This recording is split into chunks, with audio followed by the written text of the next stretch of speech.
আমার নাম মিজান মজুমদার। আমি Bangladeshi engineers and computer science professionals association of বিসির চেয়ারপারসন, এবং আজকে আমাদের একটা বড় সুযোগ হয়েছে ডক্টর মোর্শেদ সাহেবের ইন্টারভিউ নেওয়ার। আমরা গত 13ই জুন ফর্মালি রিকগনাইজ করেছিলাম ওনার অ্যাচিভমেন্ট এবং ওনার contribution to the whole world. শুধু ক্যানাডা, বাংলাদেশ না, সারা পৃথিবীর জন্য উনি অনেক কন্ট্রিবিউট করছেন এবং করেছেন অতীতে। তো আমাদের এই সুযোগ দেওয়ার জন্য ডক্টর মোর্শেদকে অনেক অনেক ধন্যবাদ। থ্যাংক ইউ মিজান ভাই। আমার নাম হচ্ছে মোহাম্মদ সাইফুজ্জামান। আমি Bangladesh engineering association computer science professional of বিসির সেক্রেটারি হিসেবে কাজ করছি। প্রফেশনালি আমি একজন ব্রিজ ইঞ্জিনিয়ার, পার্সনসের সাথে ব্রিজ ম্যানেজার হিসাবে কাজ করছি। তো এটা আমাদের জন্য একটা অনেক বড় অপরচুনিটি যে আপনার মতো এরকম একটা স্কলারকে আমরা ফাইনালি রিকগনাইজ করতে পারছি, এবং গত আমাদের মান্থলি মিটিংয়ে আমরা অফিসিয়ালি আপনাকে রিকগনাইজ করছি। এটা আমাদের অনেক আগে করা উচিত ছিল, বাট বিভিন্ন কারণে সময়ের অভাবে আমরা করতে পারিনি। So this is just kind of apology from us for this delay. So প্রথমে আমি যেটা প্রশ্ন করতে চাই আপনাকে, যে আমাদের দেশের অনেক স্কলার গ্রাম বাংলা থেকে উঠে আসছে। আপনি কুষ্টিয়ার উজান গ্রামে জন্মগ্রহণ করেছেন এবং সেখান থেকে আপনার এলিমেন্টারি, হাই স্কুল এবং পরবর্তীতে ঢাকা ইউনিভার্সিটি থেকে আপনি ব্যাচেলার এবং মাস্টার্স ডিগ্রি নিয়ে পরবর্তীতে জাপানে পিএইচডি ডিগ্রি নিয়ে ক্যানাডাতে এসে আপনার প্রফেশনাল ক্যারিয়ার ডেভেলপ করছেন। বাংলাদেশেও অনেক কন্ট্রিবিউশন আছে। সো আমার প্রথম প্রশ্ন হচ্ছে যে আপনি যে চাইল্ডহুড থেকে এই অবস্থায় আসলেন, সেটার পিছনে আপনার ইন্সপিরেশন কাজ করেছে কি? আর আপনি কি কখনো স্বপ্ন দেখেছিলেন জীবনে এই অবস্থাতে আসবেন কিনা, এবং কিভাবে আসবেন? ওয়ালাইকুম আসসালাম। থ্যাংক ইউ ফর আসার জন্য। আমার বাসা ছোট, তারপরে আপনারা কষ্ট করে এসেছেন, এর জন্য ধন্যবাদ। আর প্রথমেই আমি বাংলাদেশ ইঞ্জিনিয়ারিং কম্পিউটার অ্যাসোসিয়েশনের সকল সদস্যবৃন্দকে আমার হাম্বল থ্যাংক ইউ, যে আপনারা যে সম্মান দিয়েছেন, এটা আমার জন্য রিয়েলি হাম্বলিং, এবং মাইসেলফ এবং আমার ফ্যামিলি আমরা সবাই এটা রিয়েলি অ্যাপ্রিসিয়েট করেছি, এবং I keep it in my chest for as long as I live, and thank you for that. ছোটবেলা থেকে বলতে গেলে অনেক বড় লম্বা গল্প হবে। তো আমার লাইফে, যেহেতু জানেন যে আমি গ্রাম থেকে আসা একজন মানুষ, তো প্রাইমারি স্কুলের কথা যদি বলি, তো প্রতিটা অনেকবার স্বপ্ন বদল হয়েছে। প্রাইমারি স্কুলে তেমন কোনো স্বপ্ন দেখার সুযোগ হয়নি। যখন জুনিয়র হাই স্কুলে আমি পড়ি, তখন একজন হিন্দু ভদ্রলোক ছিল ম্যাথমেটিক্সের টিচার, খুবই কেতাদুরস্ত লোক, মিস্টার সনত কুমার ভৌমিক। তো তখন আমার মনে হতো যে আমি যদি কোনোদিন ম্যাথমেটিক্স টিচার হতে পারতাম। আর ম্যাথমেটিক্স আমার জীবনের সবচাইতে একটা ভয়ের সাবজেক্ট ছিল, কারণ আমি ওই ম্যাথমেটিক্স পরীক্ষার দিন সামহাও কোশ্চেন দেখলেই সেন্সলেস হয়ে যেতাম, ফিট হয়ে যেতাম। তারপরে মাস্টাররা কোনো মতে পানি টানি দিয়ে কোনো মতে পাস করতাম, এবং দ্যাট ওয়াজ মাই ফিয়ার। এবং আজকে ইঞ্জিনিয়ারিং অ্যাসোসিয়েশন থেকে রেকগনিশন পাওয়া, দ্যাট ওয়াজ রিয়েলি সামথিং। তো তারপরে একদিন শুনলাম যে শরৎ স্যার উনি ব্যাংকের একটা চাকরি নিয়ে চলে গেলেন কেরানি হিসাবে। তখন আমার কাছে মনে হয়েছিল যে ব্যাংকে যদি চাকরি করতে পারতাম, that would be the nice, because I was following him. কলেজে আসলাম। কলেজে আসার পরে মাসুমুল হক সাহেব নামে একজন বটানির টিচার ছিল। তো ওনাকে দেখে মনে হয়েছে যে কলেজের টিচার হব। সেখান থেকে ইউনিভার্সিটিতে আসলাম। ইউনিভার্সিটি যখন বটানি পড়ি, I never thought I go for the research, to be true with it. তখন আমার একটু হঠাৎ করে শখ ছিল যে যদি একটা গভর্নমেন্ট কলেজের টিচার হতে পারতাম, কারণ ইউনিভার্সিটি টিচার হবে এটাও চিন্তা করিনি সেই সময়। তো তখন আমি বোধহয় ফোর্থ ইয়ারের শেষের দিকে আমাদের এক ভাই মাহবুর রহমান ভদ্রলোক মারা গেছেন সেক্রেটারি হিসাবে। অ্যাপয়েন্টমেন্ট হওয়ার পরে ওনার হার্ট অ্যাটাকে মারা যায়, মানে গড ব্লেসড হিজ সোল, এবং আল্লাহ তাকে বেহেশতে নিক। উনার অবদান আছে প্রথম থেকে। ওনার তখন হলে সিট ছিল না, তখন আমার সিট এসে থাকে। তো আমাকে আমার নিকনেম দেখে বলে যে ডালিম, তোমার রেজাল্ট এত ভালো, প্রায় তোমার 58%-এর মতো মার্ক, আর একটু চেষ্টা করো, তাইলে তো ফার্স্ট ক্লাস পাবো।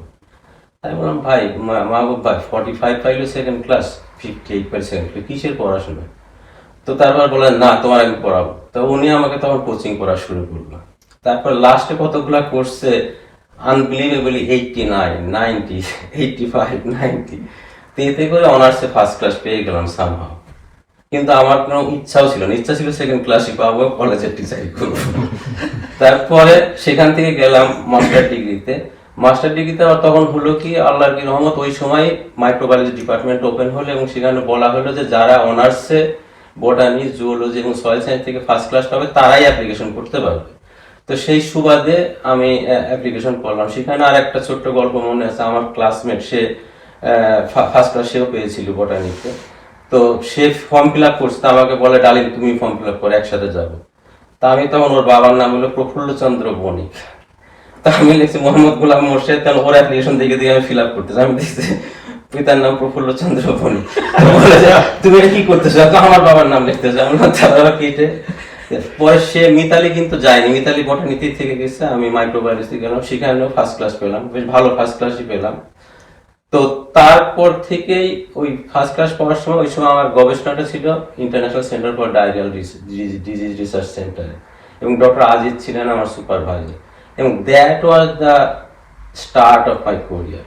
এবং সেই সময় আমার ওয়াইফের সাথে পরিচয় হয়, এবং পরিচয় হওয়ার পরে আমি বলবো যে এই পর্যন্ত প্রি মাস্টার্স যা কিছু হয়েছে, ফ্রেন্ড ফ্যামিলি এইসব ক্ষেত্রে তাদের কন্ট্রিবিউশন ছিল, টিচারদের কন্ট্রিবিউশন ছিল, সবার কন্ট্রিবিউশন ছিল। একজন মানুষকে বড় হইতে হলে অনেকের হেল্প লাগে, একার হেল্প হয় না।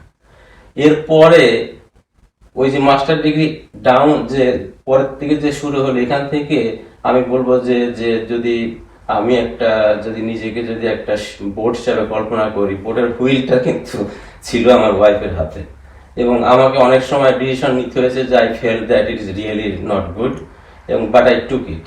যেমন আমি বলি যে অনার্স পাস করার পরে তখন জিয়াউর রহমান একটা সার্কুলার দেয় যে যারা অনার্স ফার্স্ট ক্লাস থাকবে তারা ডিরেক্ট অফিসার হিসেবে ব্যাংকে জয়েন করবে।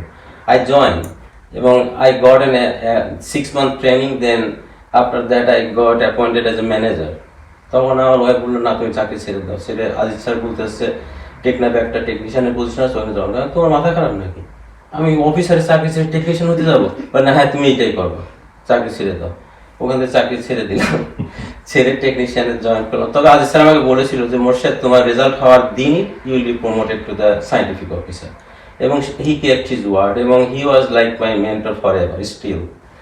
তো তারপরে ওখান থেকে আইসিডিআইবিতে শুরু করলাম। শুরু করার পরে ওখানে একজন ছিল ভদ্রলোক ডক্টর ব্র্যাডকে, তো উনি আমাকে বললো যে আমাকে 3 বছরের জন্য দিতে হবে, মানে কি বলে ওইটাকে, যে মানে বলতে হবে যে আমি কোথাও আর যাবো না, বন্ডিং দিতে হবে। আমি বললাম যে না, আমি তো পিএইচডি করার জন্য চেষ্টা করতেছি, আমি তো দেন আই ক্যানট কিপ, আমি I don't care, I resign.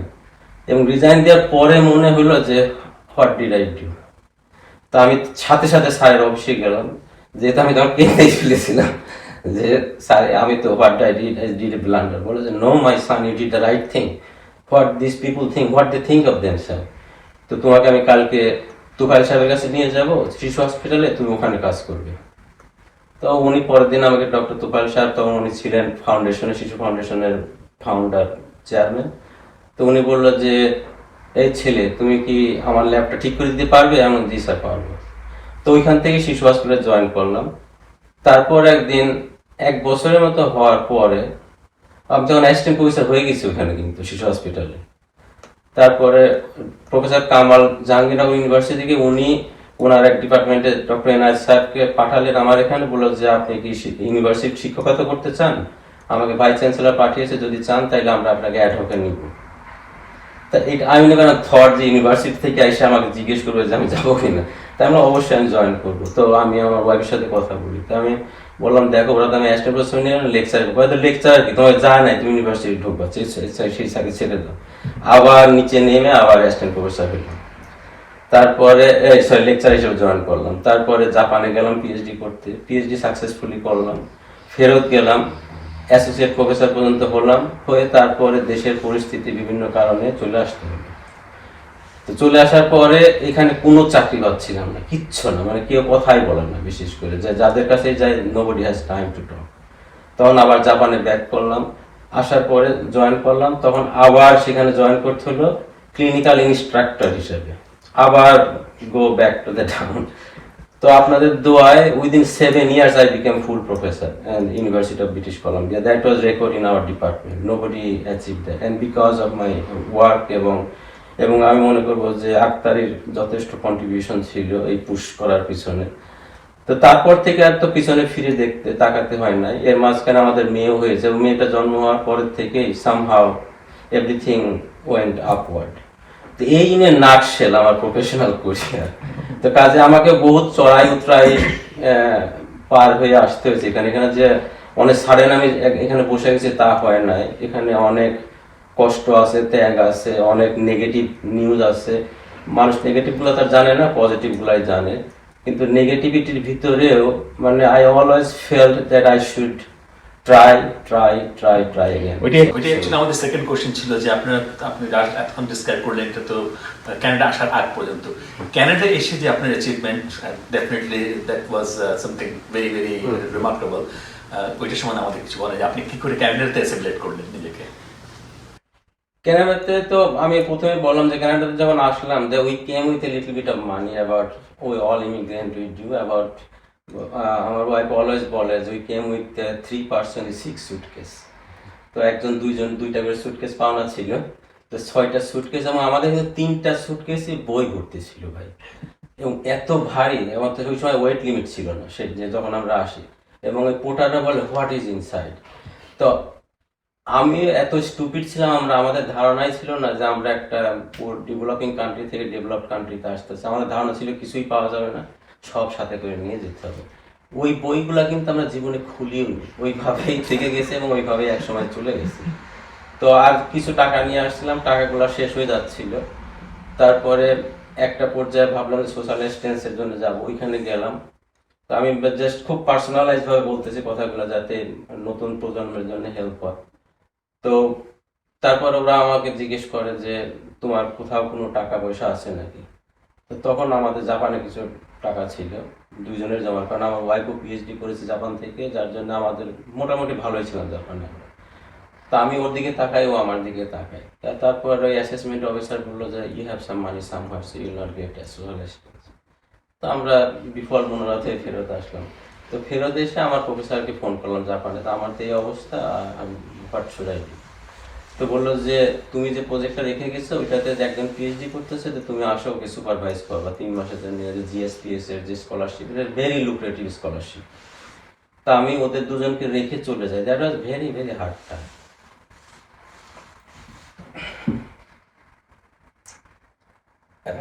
আমার মনে আছে ওই সময় যে, আপনার মনে আছে মিজান ভাই, যে 1996 এর ডিসেম্বরে যে huge snow, city was shut down for 3 days and my wife doesn't know anything, my daughter is like this little, so those are the days.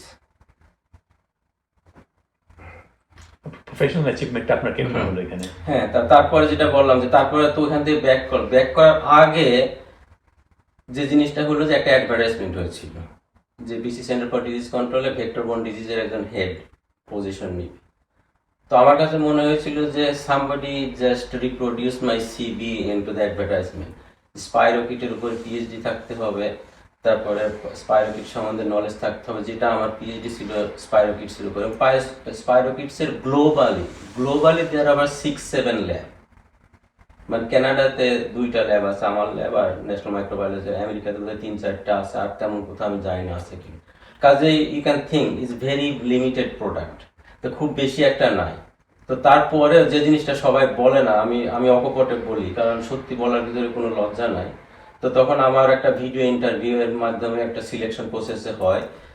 তা আমার ধারণা ছিল যে আমি অনেক প্রশ্নের অ্যান্সার ঠিক মতো করতে পারিনি সেই সময়। তা আমার ধারণা ছিল হবে না। তখন টোকিওতে, তখন আমি টিউবারকুলোসিস ইনস্টিটিউটে। তো তখন ওইটা ভিডিওর মাধ্যমে ইন্টারভিউটা হয়। তা আমি ওই ভদ্রলোককে বলেছিলাম যে চাকরি তো আমার হবে না, তো আমার যে ভিডিও কলটা হলো এটা তুমি রেকর্ড দিতে পারবে নাকি আমাকে? বলে যে হ্যাঁ, will do it for you. তা আমি ভাবছিলাম অ্যাটলিস্ট ওইটা থাকবে, যে অ্যাটলিস্ট বলতে পারবো যে এই ধরনের একটা ইন্টারভিউ প্রসেসে পার্টিসিপেট করেছিলাম। তো তারপরে হঠাৎ করে দেখলাম যে আসলো যে তুমি ইউ আর সিলেক্টেড, তো তোমার বেতন কত চাও? আমার তো তখন বেতন চাওয়ার কিছু না, বললাম যে whatever the company decide, I have no issues. তারপরে আমি ওখানে ফেব্রুয়ারি 28-এ শেষ করি। 2 তারিখে ফেরত আসি, ওই দিন লং উইকেন্ড ছিল, 3 তারিখে জয়েন করি মার্চে। I still remember that days. তো তারপরে তো জয়েন করার পরের থেকে তো মোটামুটি কাজের সাথে অ্যাসোসিয়েটেড হয়ে গেলাম। তো চাকরির যে জিনিসটা আমি বললাম, যে জিনিসটা বলা দরকার, আমি কিন্তু I was not the first chosen candidate. তিনজনকে তারা শর্ট লিস্টেড করেছিল, I was the second candidate, and first candidate was from Alberta university. She was associate professor that time, and the university offered her full professorship, so she didn't join. So by default I joined in this position. এবং join করার পরে I work really hard, unbelievably hard. এমনও দিন গিয়েছে যে আমি 17-18 ঘন্টা পর্যন্ত কাজ করেছি, এবং এখনো I had to work at least But minimum without 12 getting any hours. overtime, basically, I think. There's no overtime because of this is not the unionized position, so there's no overtime. So এখন আমি 12 ঘন্টা minimum আমাকে কাজ করতে হয়, আদার দেন মাই community work. যেমন যেটা বলছিলাম, আজকে আমাকে যে এনটিভিতে বা 71 টিভিতে 2টা ইন্টারভিউ করতে হবে মিড নাইটে, তো ওইগুলাতে নট ইনক্লুডেড। জাস্ট অফিসেই মানে 7টা-8টায় যেতে হয়, 7টা-8টায় আসতে হয়, দ্যাট ইজ দ্য রুটিন। এবং তারপরে আর একটা জিনিস যেটা আমার লাইফের জন্য যেটা পজিটিভ আমি মনে করি, এটা হয়তো আল্লাহ প্রদত্ত কিছু একটা আছে। Whenever I was in my high school, in junior high, primary, college, university, I always found a good company.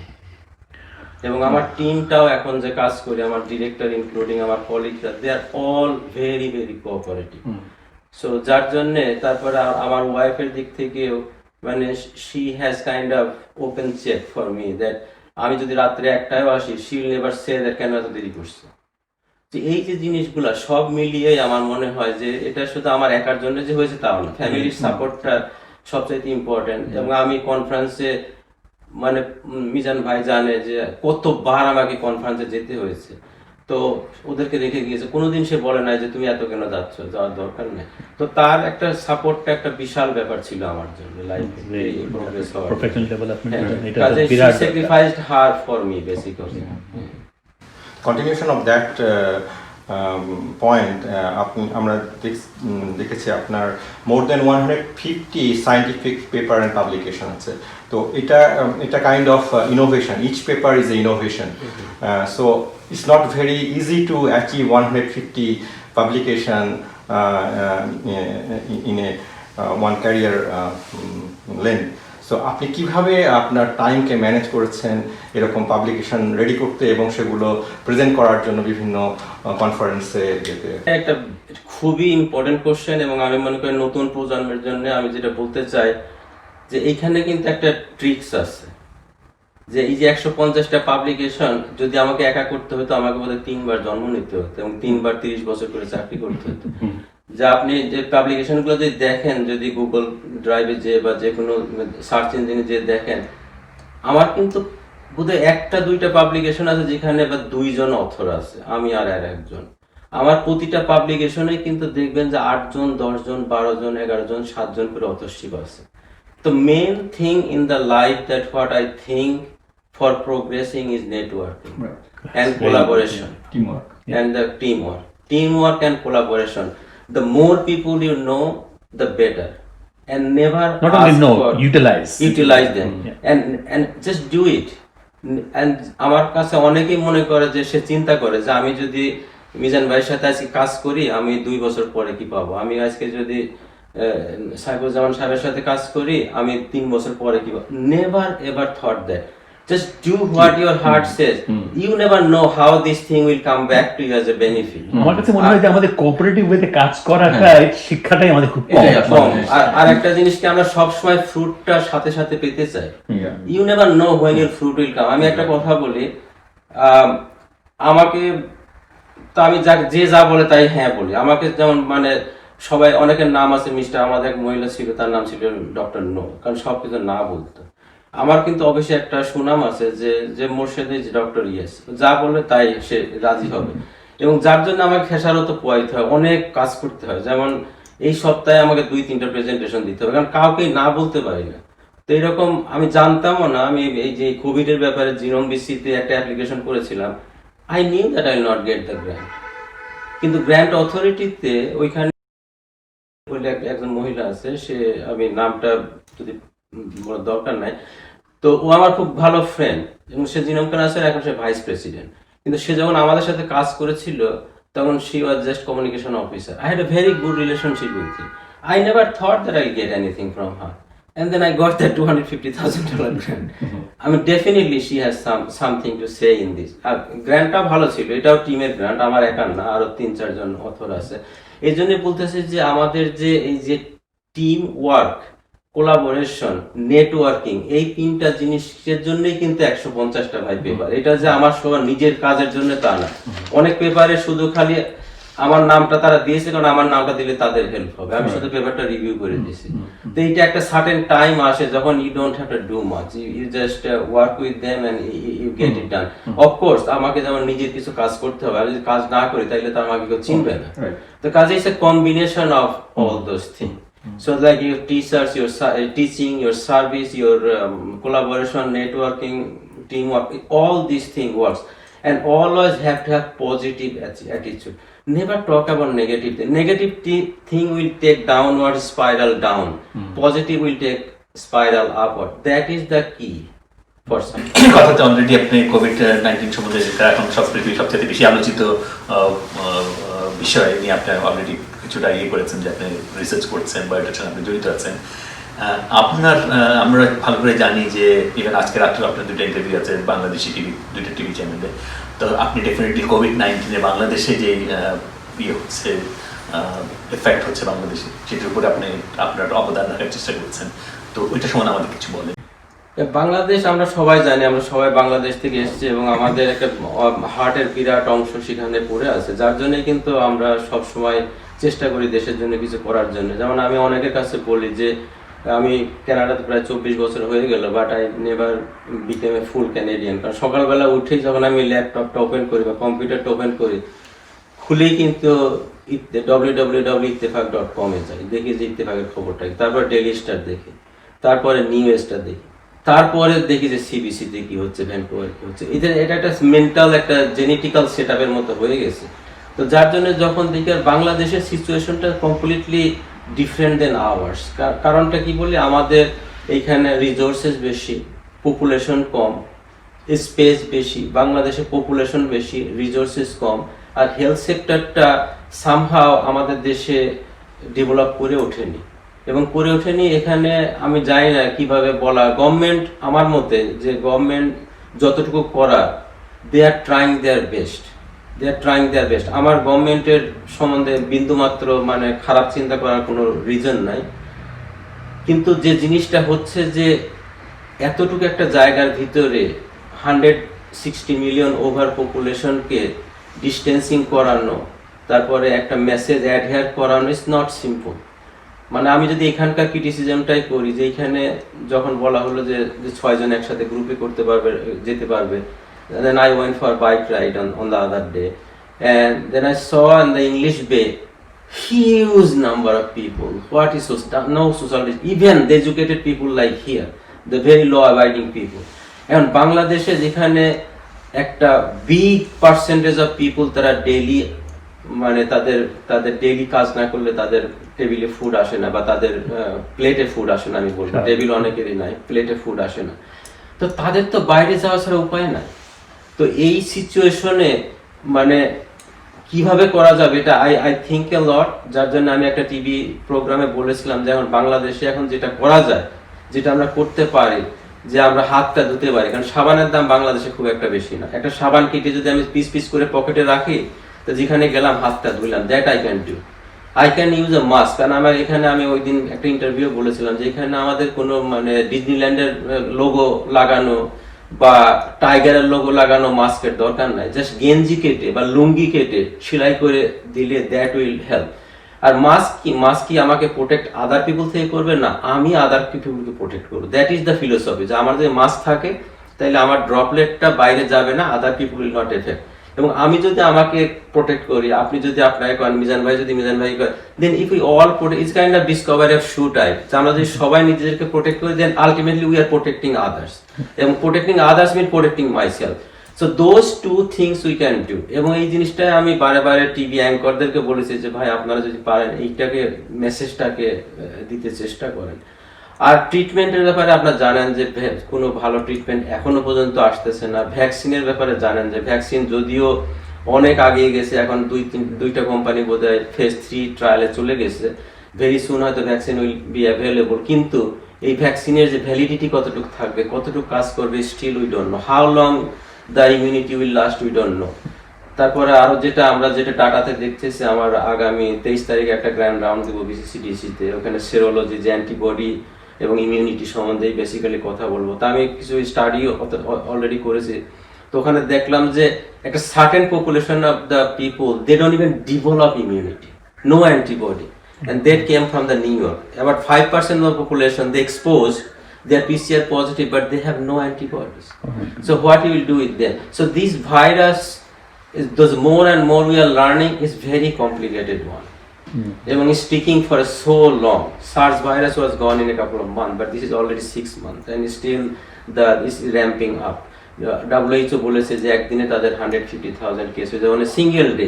তো you can think that how things are progressing. তো আমি মনে করি যে এখনো যদি বাংলাদেশের আমরা যদি ওই প্র্যাকটিসটা করতে পারি, মাস্কটা সবাই ইউজ করতে পারি, হাত ধোয়াটা সবাই ইউজ করতে পারি, আর যদি কারো সিমটমস হয়, ফরগেট অ্যাবাউট টেস্টিং।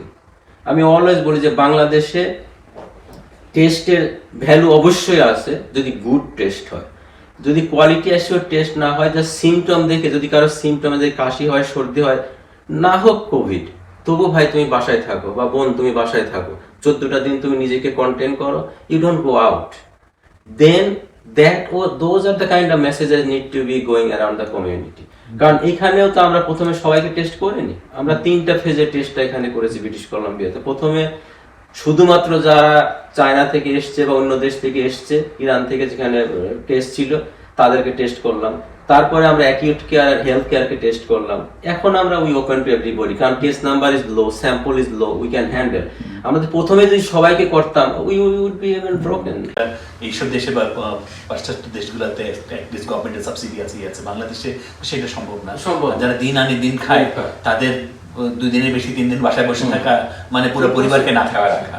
সো ওরা যেটা প্রশ্ন তুলছে যে আমি কি কোভিডে মারা যাবো না না খেয়ে মারা যাবো, কোনটা আমাকে চুজ করতে হবে, একটা দুইটাতেই আমি মারা যাচ্ছি, সুতরাং কাজ করে মারা যাই।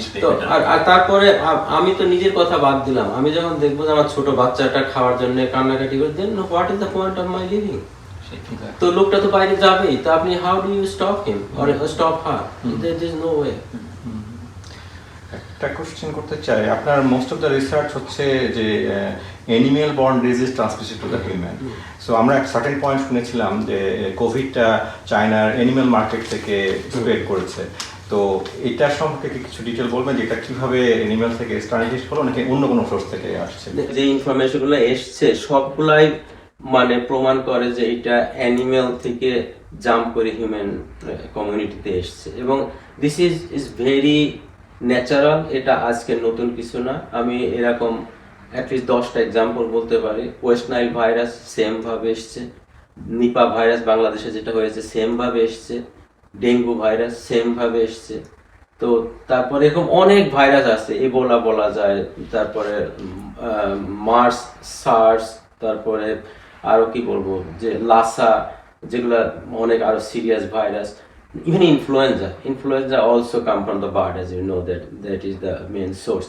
তো সবগুলাই কিন্তু জুনোটিক যে ডিজিজগুলো বলা হয়, জুনোটিক বা ভেক্টরবোর্ন ডিজিজ, ম্যাক্সিমাম ডিজিজগুলাই কিন্তু এরকম যে অ্যানিমেল থেকে তারা হিউম্যানে জাম্প করে, এবং এদের এই জাম্প করতে কোনো অর্গানিজমের হয়তো 50 বছর লাগে, কারো 10 বছর লাগে, কারো 20 বছর লাগে, এবং ডিপেন্ড করে যে ওরা তো হঠাৎ করে এসে তো এস্টাবলিশ হতে পারবে না। মিউটেট হতে একটা সময় তারাও অ্যাডাপ্টেবিলিটিটা খুঁজে, তাদেরকে অ্যাডাপ্ট করতে হয় হিউম্যান বডির ভিতরে এসে। বা আমরা যেমন মনে করি যে আমরা স্মার্ট, তারাও কিন্তু smart. They also think how they can attack us এবং they can survive. We all are trying to survive, এবং তারাও ইকুয়ালি সেম জিনিসটাই করছে। আমরা এবং it is always fight against each other, এবং এক সময় তারা লস করতেছে, এক সময় আমরা লস করতেছি, আলটিমেটলি দেখা যাচ্ছে তারাই উইন করতেছে প্রতিটা ক্ষেত্রে। তো এইখানে কিছু কনস্পিরেসি থিওরি আছে, অনেকের কাছে শুনি যে, এবং আমাকে অনেকে প্রশ্ন করে যে এটা মানে চাইনিজ গভর্নমেন্ট এটা রিলিজ করছে, এটা মানে ইন্টেন্ডেড রিলিজ অমতম। কিন্তু এইটা যদি তাই হতো, তাইলে এটা জেনেটিক্যাল সিকোয়েন্স যে করা হয়েছে, এখন প্রায় 8-9 হাজার জিনোমের সিকোয়েন্স হয়ে গেছে। কোনোভাবে এটা প্রমাণ করে না, কাজে এটা natural transmission, not from the laboratory. হ্যাঁ, নট ফ্রম দ্য ল্যাবরেটরি, এটা জাস্ট ন্যাচারাল ট্রান্সমিশন। কিন্তু একটাই যে জিনিসটা হয়তো হতে পারতো, আমি 100% না, হতে পারতো যদি যে চাইনিজ গভর্নমেন্ট যদি ইনফরমেশনটা আরো আগে রিলিজ করতো, তাইলে হয়তো world would be more cautious এবং China themselves would be more cautious. ওরা মনে কনফিউজ ছিল, Exactly. এটা তো রিসার্চের প্রয়োজন। No, initially that it came as a pneumonia. And আমরা একটা সবসময় একটা টার্ম ইউজ করা হয় ল্যাবরেটরিতে, PEO, like pathogen unknown origin. তো ওইটাও ওই PEO নিউমোনিয়া ছিল, নিউমোনিয়া হয়ে গিয়েছিল লোকটা, তো ওই আননোন অরিজিন হিসাবে ধরা হয়েছিল এবং হি গট বেটার। এবং তারপরে হু কেয়ার্স, ওয়েস্ট নাইল ভাইরাসও সেম ভাবে যখন নিউ ইয়র্কে শুরু হয়, ব্রঙ্কস জু থেকে নিয়ে ফ্যামিলি ফিজিশিয়ানের কাছে নিউমোনিয়া হিসাবেই ধরা হয়েছিল। তারপরে মানে it's a normal thing, it's not abnormal or wrong. ডাক্তার রং করছে তাও না, ডাক্তারও ঠিকই করছে, ডাক্তার দেখছে যে লাঙে কনসলিডেশন আছে, তো বলছে যে নিউমোনিয়া হয়েছে, we don't know the reason. তারপরে আস্তে আস্তে জিনিসটা হয়েছে, এটা কারোরই। কিন্তু এই যে অ্যানিম্যাল যেগুলো ব্যাটের কথা বলছি, এই যে ব্যাটের তো এরা চাইনিজ পপুলেশন তো অনেক আগে থেকে এই ধরনের ফুডের উপরে তারা ডিপেন্ডেন্ট লং টাইম, বাট হঠাৎ করে এটা হঠাৎ করে না, সেটা আমি বারে বারে বলছি যে হঠাৎ এইটা এর আগে কিন্তু সার্স এসছে, এর আগে মার্স এসছে, এর আগে যে আরো যে ব্যাটের যে রেবিস ভাইরাস যেটা, আর অনেক ভাইরাস। এবং ব্যাটের সাধারণত ব্যাটের যে হোস্ট যেটা ব্যাট, ওদের ইনফ্লামেটরি রেসপন্সটা নাই, ওই জিনটা মিসিং, যার জন্য কোনো ভাইরাস গেলে ওদের কিন্তু কিছু হয় না, ওরা কিন্তু ভালো থাকে। তো যার ফলে যখন আমাদের ভিতরে আসে তখন আমরা, এবং তারা নর্মালি দেখা যায় যে তারা খুব ডেডলি প্যাথোজেন ক্যারি করে বিকজ অফ দ্যাট রিজন। তো সেই জন্য bat is a source of all really deadly pathogen, deadly virus for long time. It's very well known. খুবই মানে ইন্টারঅ্যাক্টিভ ডিসকাশন এবং অত্যন্ত ফ্রুটফুল। তো আমাদের এই অ্যাসোসিয়েশনের সাথে এখন যারা বেসিক্যালি লিড করতেছে, most of them are very young. আমরা তো এখন মানে ওল্ড এজে চলে যাচ্ছি। তো as a researcher or as a innovator, আপনি কিভাবে আমাদের এই নবীন প্রজন্মকে উদ্বুদ্ধ করবেন তারা যেন আপনারই মতো একজন হতে পারে? আমি যে আগের কথাগুলো বলেছি, আবার আমি আর একটা কথা অ্যাড করতেছি, যেটা আমি ওই দিন আমাদের মাইক্রোবায়োলজিস্টের ছেলেপিলেরা খুব কমপ্লেন করতেছিল যে আমাদেরকে চাকরি দেয় না, অমুককে চাকরি দেয় না, আমাদের কোনো গবেষণার সুযোগ দেয় না। তো আমি ওখানে একটা কথা বলেছিলাম যে দেখো, আমি যখন পিএইচডি করে দেশে গেলাম, আমি যেদিন ঢাকাতে পৌঁছাই তার পরের দিনই কিন্তু আমি ডায়াবেটিক্স হসপিটালে গিয়েছিলাম নিজে, যে আমি তাদের সাথে কথা বলি যে আমি তোমাদের সাথে কিছুটা কাজ করতে চাই, আমার একটু সুযোগ দাও। ওরা কিন্তু সাথে সাথে আমাকে বলেছে যে doctor Morshed, you are welcome, you can come any time. তারপরে আমি পিজিতে গেলাম, পিজি থেকে এক ভদ্রলোক, উনি গ্যাস্ট্রোএন্টারোলজিস্ট ছিল, ওনার সাথে কথা বললাম, উনিও রাজি হলেন। আমি বলি ফার্স্ট উইক বা সেকেন্ড উইকে আমি ল্যাবেডে যে ডক্টর শামীম, যে ল্যাবেডের এখন মালিক, ওই সময় উনি খুব মানে ছোট ছিল, তো এখন তো উনি বিশাল ব্যাপার, ওনার সাথে দেখা করতেও পারবো কিনা জানি।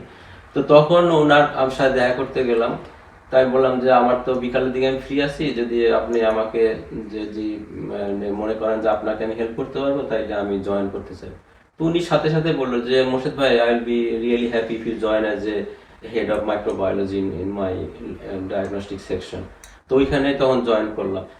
তো আমি ওই ছেলেগুলোকে বললাম যে ভাই, তোমার পেটে খিদা, তুমি যদি না চাও, কেউ তোমাকে তো খাওয়া দিবে না। তো আমি নবীন জেনারেশনের কাছে আমার এইটাই বলা থাকবে যে we need to go, those people are working, go and talk to them. And আবার আমি যেটা বলতেছি যে networking and you have to গো।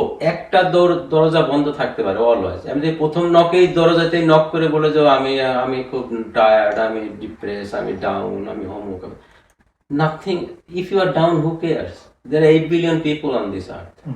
তোমাকে যেতে হবে, একটা দরজা খোলা থাকলে আরেকটাতে যাও, 100টাতে গেলে এক জায়গাতে নক করতেই হবে। যেটা আমি ওই দিনের লেকচারে বলেছিলাম যে আমার মেয়ে একবার একটা চাকরি পায়নি, তো সে মন টন খারাপ, আর কিছুই করবে না। তো তখন আমি তাকে একটা ফাইল দেখিয়েছিলাম যে কমিউনিকেশন ফাইল ডক্টর মোর্শেদ, এটা লেখা ছিল। তো আমি বলছিলাম যে তুই এটা পড়ে দেখ।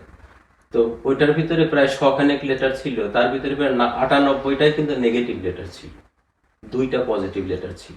তো এই জন্য আমাদেরকে যেতে হবে ওই পর্যন্ত। যেতে আমার লাইনে যে আমার প্রথম কথা হবে যে প্রথমে এখন অনেক সার্চ ইঞ্জিন আছে, You, if you are in BC, see that who is working in your line in BC and knock every of them. Don't give up. And don't give up. Don't And give then knock them and go. And if you want to work, at least one will say yes, come, will help. আর তারপর আর একটা জিনিস যেটা আমরা বাংলাদেশ থেকে মিজান ভাই শিখতে পারিনি এবং এখানেও শিখতে চাই না, যে ভলেন্টিয়ারিজম। ভলেন্টিয়ারি যে ভাই আমি তোমার সাথে ফ্রি কাজ করব 1-2 সপ্তাহ, মানুষ কিন্তু ফ্রি কেউ কাজ করাতে চায় না। যখন দেখবে যে এই ছেলেটা তো বা এই মেয়েটা তো খুব ভালো কাজ, তখন সে নিজের থেকেই বলবে যে I help you with this or help with that. কিন্তু প্রথমে আমাদেরকে ওই ওই ওই যে মনের থেকে এটা নিয়ে যে না আমি এটা ফেক দেখানোর জন্য আমি ভলেন্টিয়ার করবো, volunteer, you have to come from your heart. Everything you have to be transparent, honest. এইটাই আমার জীবনের সাকসেসের পিছনে। I tell everything what I feel. অনেকে বলতে চায় না যে আমি গ্রামের, অনেকে বলতে চায় না যে আমি এই থেকে এই হয়েছে, ওই থেকে ওই হয়েছে, সবাই মানে শুধু ওই ক্রিমটা বলতে চায়। কিন্তু আমার মনে হয় ট্রান্সপারেন্ট এবং অনেস্ট থাকলে হয় কি নিজের ভিতরটা ভালো থাকে, আর আর আর কাজেও আমার মনে হয় অসুবিধা হয় না। রিয়েলি অ্যাপ্রিশিয়েট আপনার এই ইনপুটটা আমাদের ইয়াং জেনারেশনের জন্য ডেফিনেটলি অনেক অনেক মানে ইয়ে কাজ করবে এবং তাদেরকে উদ্বুদ্ধ করবে। তো এইটার পরিপ্রেক্ষিতে আমি একটা জিনিস বলতে যাচ্ছি যে আমাদের এখানে স্পেশালি আমরা যখন ইঞ্জিনিয়ার্স অ্যাসোসিয়েশন শুরু করেছি, প্রথমটা শুরু করেছি আমরা প্রায় 2005-এ, মাঝখানে গত 3-4 বছর কিছুটা ডরমেন্ট ছিল। এখন এই young generation they came forward and they are really doing very good. এটাকে আবার রিভাইভ করে যে আজকে যে এই পর্যায়ে নিয়ে আসছে, এটার জন্য আমরা আমাদের ইয়াং জেনারেশনকে ডেফিনেটলি ধন্যবাদ জানাই। বাট তাদের অনেকে আবার কিছুটা ইন্টারেস্ট আছে, তারা যারা মোটামুটি আপনার লাইনে ইয়ে আছে বা ইঞ্জিনিয়ারিং লাইনে আছে, বাট আপনার আপনি যে ধরনের কাজ করবেন, রিসার্চ করেন, সেটার ইনস্ট্রুমেন্টের ব্যাপারে বা ইকুইপমেন্টের ব্যাপারে তাদের ইনভলভমেন্ট থাকতে পারে বা কন্ট্রিবিউশন থাকতে পারে, ওইরকম কোনো অপরচুনিটিস আপনি দেখেন কিনা? যেমন আমাদের বিসিটিসিতে যেটা আমাদের তো মাইক্রোবায়োলজি ল্যাব, আমাদের আমি ওই দিনকেও বলেছিলাম যে আপনারা যেখানে শেষ করেন ওইখান থেকে আমাদের শুরু হয়। যে আপনারা একটা প্রোটোটাইপ তৈরি করলে তারপর প্রোটোটাইপটাকে আমরা দেখতে পারি যে এটা কাজ করতেছে কি কাজ করতেছে না। তো সবচাইতে যেটা ভালো হয় যে এখানে কিন্তু বিসিতে যে অনেকগুলা কোম্পানি আছে যে যারা এই ধরনের বায়োমেডিক্যাল ইকুইপমেন্ট সাথে জড়িত, তারা কাজ করতেছে। আমি একটা দেখতেও গিয়েছিলাম, আমার নামটা এই মুহূর্তে মনে পড়তেছে না, আমি হয়তো বের করে বলতে পারবো। আর তাছাড়াও ইঞ্জিনিয়ারিং ডিপার্টমেন্টে তাদের একটা বায়োমেডিক্যাল একটা বিরাট সাইট আছে, তাদের সাথেও আলাপ করে, বা আর একটা জিনিস আছে IRAP, industrial research development program বা IRDP বা সামথিং লাইক দ্যাট, তারাও বলতে পারবে। তাদের কাছে চাইলে যে বিসিতে বায়োমেডিক্যালের উপরে কারা কারা কাজ করছে, সেখানেও তাদের সাথে কোনো আইডিয়া থাকে, যদি কোনো ভালো আইডিয়া থাকে সেগুলো ডেভেলপ করে তাদের সাথে কথা বলা। এনআরসিও হেল্প করতে পারে, এনআরসি ন্যাশনাল এনআরসি যেটা ওরা এনআরসি করতে পারে হেল্প। তো এই ধরনের অনেকগুলা ফোরাম আছে যেটা আমি হয়তো আপনাদেরকে বা আপনাকে আমি ইমেল করতে পারবো, যে লিঙ্কগুলা, যে তাদের সাথে যোগাযোগ করে। এখানে কিন্তু অনেক সময় যেমন আমি বলি যে এই ইন্ডাস্ট্রিয়াল ডেভেলপমেন্ট ফান্ড যেটা ফেডারেল গভর্নমেন্টের, তারা কিন্তু এই কোভিডের জন্য অনেক পয়সা দিচ্ছে, এবং গত সপ্তাহে 3টা কোম্পানিকে পয়সা দিয়েছে তারা স্যালাইভা থেকে অ্যান্টিবডি টেস্ট করার জন্য। মানে অ্যান্টিবডি যাতে কোনো মানে ভেনিপাংচার না করতে হয়, তাহলে স্যাম্পল কালেকশনটা চিপ হবে এবং খুব তাড়াতাড়ি করা যাবে।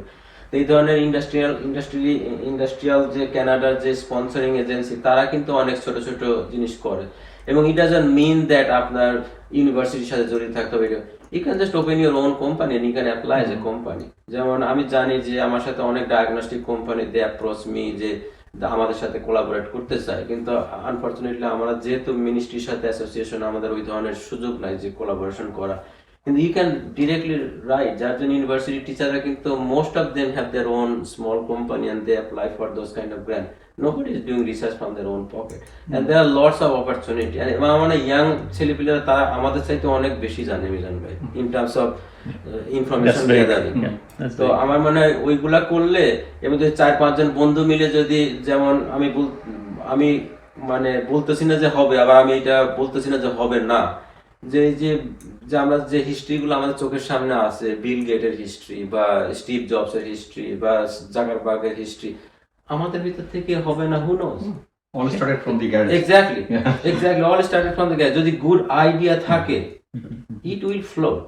এবং people will buy if you have a really good idea. এবং it doesn't mean that you have to have a whole thing. You can do a part of one thing and then go to the company.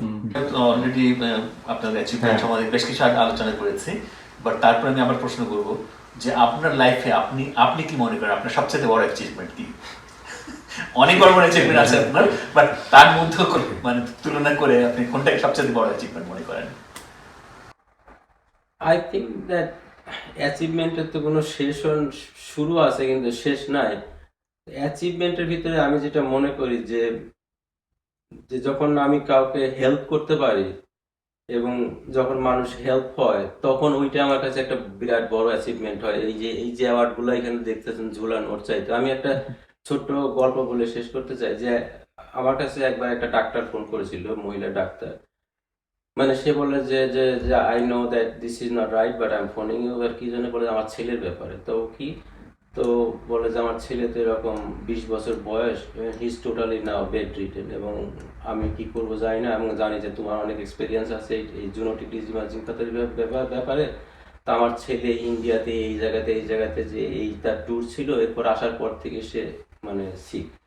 তো তারপরে আমি বললাম যে তুমি তার একটা blood sample পাঠাও, আর তার ওইখানে একটা ডেঙ্গু, চিকুনগুনিয়া আর যে জাপানিজ এনসেফালাইটিস যেগুলো ওই রিজিয়নে হয় আর কি, এগুলো জন্য পাঠাও।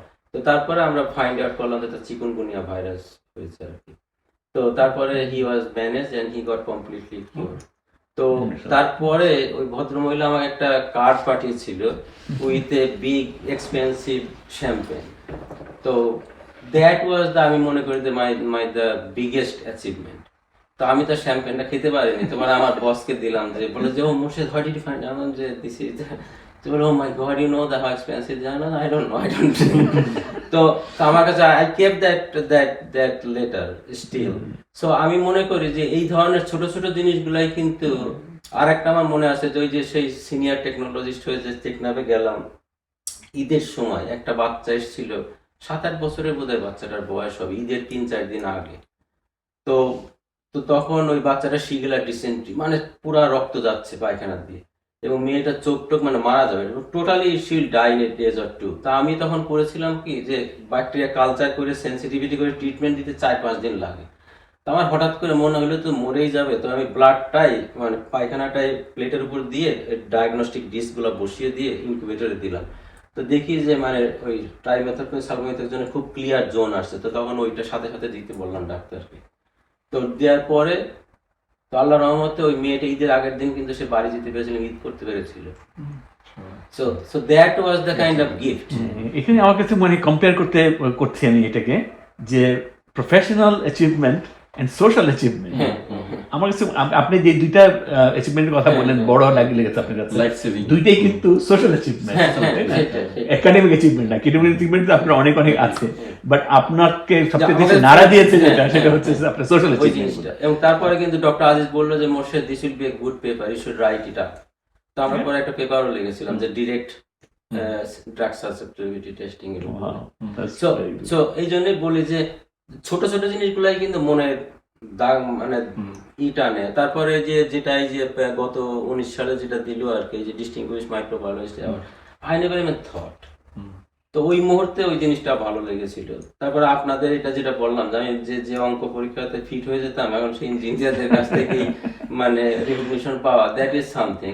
তো এগুলা ছোট ছোট অনেক জিনিস আছে। আপনার তো আরেকটা বড় অ্যাচিভমেন্ট আছে, ওখানে দেখছি আমরা 25 top immigrant award, which is definitely a very big. আর তারপরে সবচাইতে বড় পাওয়া যে আপনাদের সবার সাথে মিলেমিশে থাকতে পারছি, বসবাস করতে পারছি, দ্যাট ইজ অলসো হিউজ। যেটা আমি আগেই বললাম যে আমি ফরচুনেট যে আমার লাইফে from the school life up till now mostly ভালো মানুষের সান্নিধ্যেই আসতে পেরেছি। একটা ফাইনাল কোশ্চেন, যে আপনার কি মনে হয় এখনো যে আপনার এই কাজটা করতে পারলে আপনি আরো বেশি সাকসেসফুল হতে পারতেন, বা এই কাজটা আপনি করছেন, আপনি এখনো শিওর না যে it will be get that point, but it will be your desire to do that? হ্যাঁ, এটা আমি আমার মেয়ের সাথে প্রায় আলাপ করি। আমার মেয়ে আমার বন্ধুর মতো বলতে পারেন, মানে everyday we talk 2-3 times a day, sometime more sometime less. তো একটা কথা যে ওর সাথে বলি যে দেখ, আমার একটা শখ আছে জীবনে যে চাকরি শেষ হলে কিছু ফিলান্থ্রপিক টাইপের কাজ করা। তো অলরেডি আমি স্টার্ট করেছি, কিন্তু সেটা আমার ফ্যামিলির ভিতরে, নট বিয়ন্ড দ্য ফ্যামিলি। তা আমি চেষ্টা করবো আগামী চাকরি শেষ হলে যেটা ফুল ফ্লেজেড কাজ করার জন্য। যে বাংলাদেশে আমি জানি যে গ্রাম থেকে অনেকে এখন আর আসতে পারতেছে না, কারণ একাডেমিক যে সিচুয়েশনের জন্য এখন সবাই শহর কেন্দ্রিক হয়ে গেছে এবং যাদের অনেক টাকা পয়সা নাই তাদের ছেলে মেয়েরা একটা সার্টেন লেভেলে পরে আসতে পারে না। তা আমার একটা টার্গেট আর কি যে প্রতি বছর কিছু ছেলেকে মানে শুরু করব, হয়তো আন্ডার গ্রাজুয়েট থেকে শুরু করে একদম মাস্টার পর্যন্ত, আইদার ডাক্তার, ইঞ্জিনিয়ার, ইভেন যদি কেউ আলেম হতে চায় that is also fine, it depend on what you want to be. অথবা কোনো সাবজেক্টে অনার্স মাস্টার্স করতে চায়, পুরা খরচটা দেওয়া হবে তাকে, যাতে তাকে অন্য কিছু না করে নষ্ট না করতে হয় সময়, পড়াশোনা করবে ডেডিকেট, এবং এভরি 6 মান্থ তার পারফরমেন্স ইভালুয়েশন করা হবে, এবং যখন সে পাশ করে যাবে, যখন চাকরি পাবে, তখন সে আবার এই অর্গানাইজেশনে কিছুটা কিক ব্যাক করবে, হোয়াট এভার দে ক্যান, এবং যাদের একটা সাস্টেন স্কলারশিপ প্রোগ্রাম, এইটা আমার খুব একটা শখ আছে। তো আমি অলরেডি সংকোচ করব না বলতে, আমি আমার ভাই বোনের ছেলে মেয়েদেরকে দিয়ে এটা শুরু করেছি অলরেডি, এবং অলরেডি 2 গট মাস্টার্স এবং another 3 there be soon masters, এবং আরো কয়েকটা কলেজ টলেজ লেভেলে আছে, এবং I am trying to support them, কারণ আমার ভাই বোনরা কেউ আমার মতো এত অ্যাফ্লুয়েন্ট না। তো তো এবং I want to go beyond that, এবং আমি আমার অনেক বন্ধু বান্ধবের সাথে আলাপ করেছি, আমার ইনশাল্লাহ ইচ্ছা আছে যে আল্লাহ যদি জীবিত রাখে এবং রিটায়ারমেন্টের পরে, সেটা আমার একটা খুব করার একটা বিরাট ইচ্ছা। দেখ, আমার কাছে মনে হয় আমরা মোর্শেদ ভাই অনেক অনেক সময় নিয়েছি, এবং আপনার এই সময়গুলো দেওয়ার জন্য আমাদেরকে অনেক অনেক ধন্যবাদ। আমি 100% শিওর যে আমাদের স্পেশালি যারা ইয়াং জেনারেশন আছে, এবং is a very big number of it, আমাদের এখানে ইঞ্জিনিয়ার্স অ্যাসোসিয়েশনে এখন মেম্বার আছে আমার মনে হয়, আমরা আন্দাজ করছি 400 বেশি এখানে ইঞ্জিনিয়ার্স আছে, শুধু ইঞ্জিনিয়ার্স না, এবং আইটি প্রফেশনাল যারা কম্পিউটার সায়েন্স প্রফেশনাল ওরকম আছে, এবং অধিকাংশরাই এখানে ইউথ জেনারেশনের মধ্যে পড়ে, এবং তারা আপনার এই ইনপুট দিয়ে ডেফিনেটলি অনেক অনেক উপকৃত হবে, এবং ওরা ডেফিনেটলি আপনার সঙ্গে সবসময় কানেক্টেড থাকবে, কানেকশন রক্ষা করবে, এবং আপনার অ্যাডভাইস নেবে টাইম টু টাইম। এবং আজকের আমাদের এই সময়টা দেওয়ার জন্য আপনাকে অনেক অনেক ধন্যবাদ। আমি আপনাদেরকে সবাইকে অনেক অনেক ধন্যবাদ, আপনারা কষ্ট করে সকালবেলা বৃষ্টির ভিতরে এসেছেন, আর বিশেষ করে বাংলাদেশ ইঞ্জিনিয়ার কম্পিউটার অ্যাসোসিয়েশনের সকল সদস্যকে আমার এগেন আন্তরিক শুভেচ্ছা, এবং আমাকে এই ধরনের রিকগনিশন দেওয়ার জন্য আমি আমার পরিবারের পক্ষ থেকে আপনাদেরকে অনেক অনেক ধন্যবাদ।